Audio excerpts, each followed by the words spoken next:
Exhaust is off, guys. 4 hangers, they were a little tough. Put a little manual labor in on it. We got these 2 left. We got plenty of space. Looks like that exhaust wraps around the diff and whatnot, you know. It's a little dirty, but ain't nothing leaking. Nothing out of the ordinary. Let's go back up here to the catalytic converter bolts.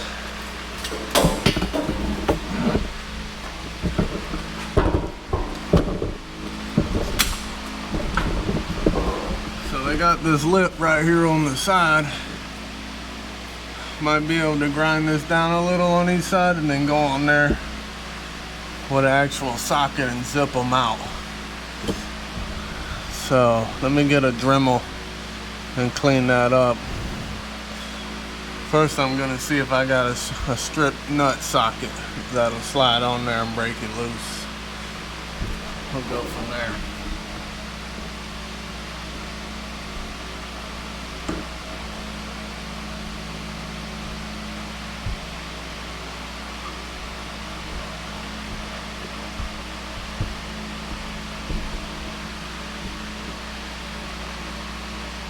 I'm gonna go ahead and cut this video.